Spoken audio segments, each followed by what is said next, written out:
Depan seragamnya ya.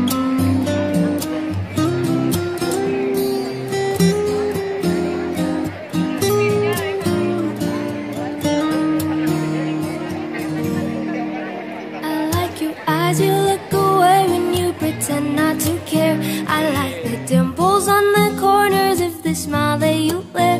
I like you more, the world may know, but don't be scared, 'cause I'm falling deeper, baby, be prepared. I like your shirt, I like your fingers, love.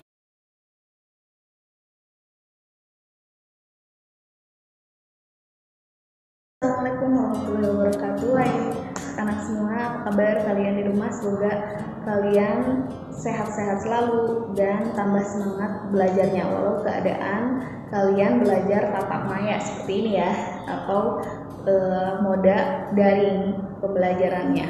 Dan Ibu ucapkan selamat untuk kelas 8 status baru, yaitu masuk ke kelas 8 ya, dan meninggalkan kelas 7.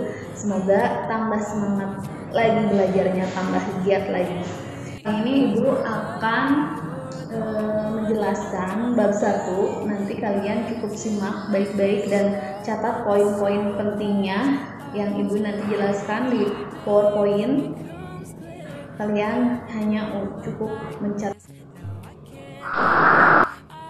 Assalamualaikum warahmatullahi wabarakatuh. Kembali lagi pembelajaran BWKN kelas 8. Ibu ucapkan selamat kalian naik kelas ke kelas 8, tambah semangat, tambah rajin juga ya belajarnya. Ya, langsung aja Ibu akan paparkan rangkuman dari bab 1. Kalian simak dan tulis pointer-pointer yang penting saja. Bab 1 itu kedudukan dan fungsi Pancasila. Nah, di sini Ibu sebutkan juga tujuan pembelajarannya. Yang pertama, mensyukuri kedudukan dan fungsi Pancasila, menghargai arti penting Pancasila sebagai dasar negara. Ketiga, mengetahui dan mengamalkan nilai-nilai Pancasila. Dan keempat, mengetahui dan melakukan sebagai perilaku yang sesuai dengan nilai-nilai Pancasila. Ya, selanjutnya di sini ada sejarah Pancasila dalam kehidupan kenegaraan, dikenal pertama kali oleh Insinyur Soekarno dalam sidang pertamanya, yaitu Badan Penyelidikan Usaha-Usaha Persiapan Kemerdekaan Indonesia atau BPUPKI pada tanggal berapa? Pada tanggal 29 Mei sampai tanggal 1 Juni. Baginya, Pancasila adalah isi jiwa bangsa Indonesia yang sudah turun sekian abad lamanya, terpendam oleh kebudayaan Barat, sehingga Pancasila tidak hanya falsafah negara tetapi falsafah bangsa Indonesia. Pancasila merupakan 5 dasar yang berisi pedoman atau aturan mengenai tingkah laku yang penting dan baik. Selanjutnya di sini ada kedudukan Pancasila digunakan sebagai dasar untuk mengatur penyelenggaraan ketatanegaraan negara yang meliputi bidang ideologi, politik, ekonomi, sosial budaya, dan pertahanan keamanan. Fungsi dan peranan Pancasila sebelumnya dikenal sebagai berikut. Pancasila sebagai jiwa bangsa Indonesia. Fungsi Pancasila sebagai jiwa bangsa artinya agar Indonesia tetap hidup dalam jiwa Pancasila. Pancasila ada sejak bangsa Indonesia ada, atau tepatnya sejak proklamasi kemerdekaan. Selanjutnya masih fungsi dan peran Pancasila sebagai kepribadian bangsa, yaitu Pancasila sebagai pribadi bangsa Indonesia memiliki fungsi, yaitu sebagai hal yang memberikan corak khas bangsa Indonesia dalam menjadi pembeda yang membeda-bedakan bangsa kita dengan bangsa lain. Yang selanjutnya, Pancasila sebagai sumber dari segala hukum. Dalam hal ini Pancasila berfungsi sebagai sumber hukum yang mengatur segala hukum yang berlaku di Indonesia. Semua hukum tunduk dan sumber dari Pancasila. Setiap hukum tidak boleh bertentangan dengan Pancasila. Setiap sila Pancasila merupakan nilai dasar, sedangkan hukum adalah nilai instrumen. Masih dari fungsi dan peran Pancasila yang selanjutnya, Pancasila sebagai penyajian luhur. Pancasila berfungsi dan disepakati oleh bidang panitia persiapan kemerdekaan Indonesia atau PPKI, di mana panitia tersebut adalah suatu badan yang mewakili rakyat, sehingga Pancasila merupakan hasil perjanjian bersama rakyatnya. Selanjutnya, Pancasila sebagai cita-cita, yaitu bangsa Indonesia memiliki Pancasila fungsi untuk menciptakan masyarakat yang adil dan makmur. Pancasila sebagai satu-satunya asas dalam kehidupan berbangsa dan bernegara. Dalam hal ini, Pancasila berarti sebagai konsekuensi ditetapkannya dasar negara dan juga merupakan pewujudan melaksanakan Pancasila. Dan terakhir, Pancasila sebagai moral pembangunan.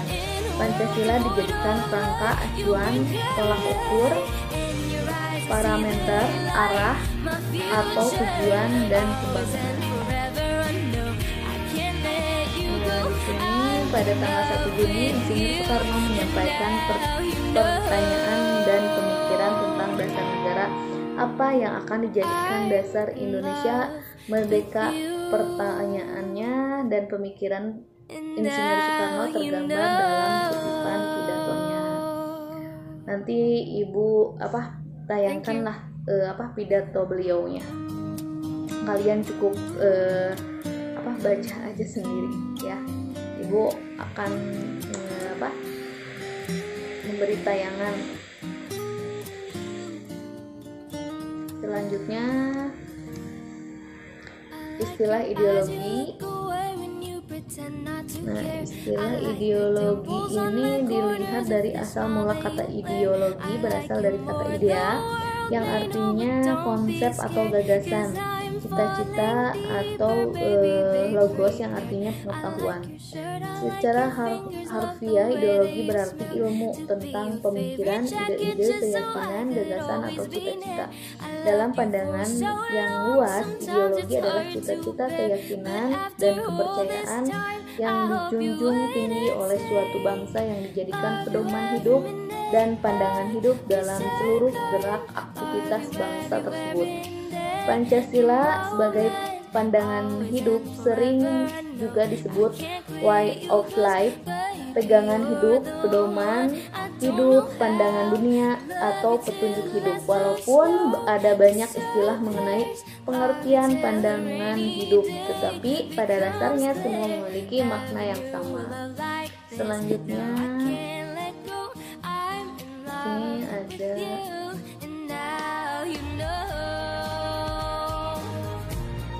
fungsi ideologi.